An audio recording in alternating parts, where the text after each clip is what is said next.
Ini barang sederhana. Kepalanya dari kebiasaan pagi harus minum kopi. Kan buat yang baik-baik. Kalau tidak baik kita lakukan selalu tahu, tapi dokter merokok. Coba.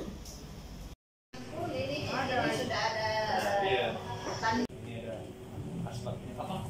Tempat sampah. Jadi tidak ada orangnya.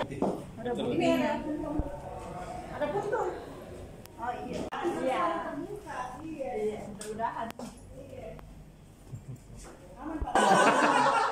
Ada boros di bawah tadi. Rokok ada asbak atau bahkan ada bau rokok. Jadi semuanya dicek dulu, Bu. Wah, dan rokok. Lantai 10 warungnya aman, di luarnya yang tidak aman. Oh, ini minta lantai 10. 20. Oh, ini. Kosong. Itu bos. Pakai masker. Berapa orang merokok?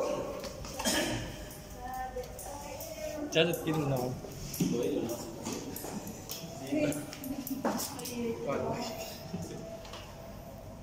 Tapi Pak, diambil dulu data.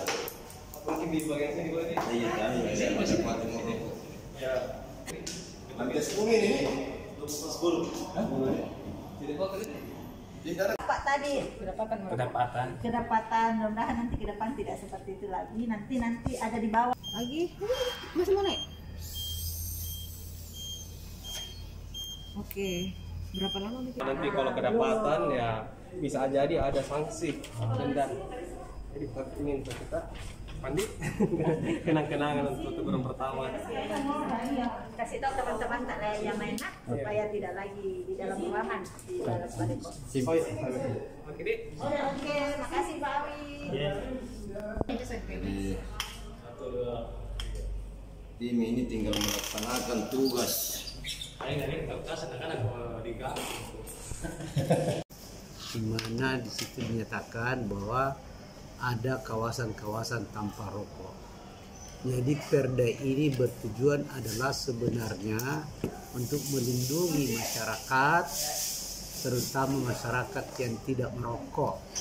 Karena yang merokok itu sekitar 22%, jadi sekitar 80% itu orang tidak merokok. Nah inilah yang harus dilindungi supaya dia anak-anak, terutama anak-anak kita jangan menjadi nanti 2035 Indonesia emas atau 2040 itu dia sakit-sakitan karena rokok.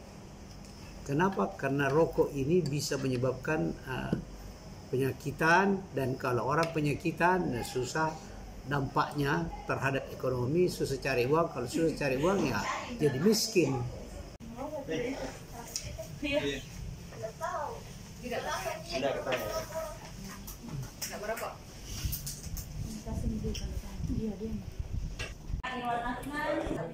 Iya, betul. Lagi.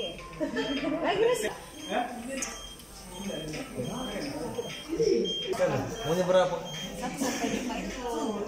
Range-nya itu 1 sampai 5. Yang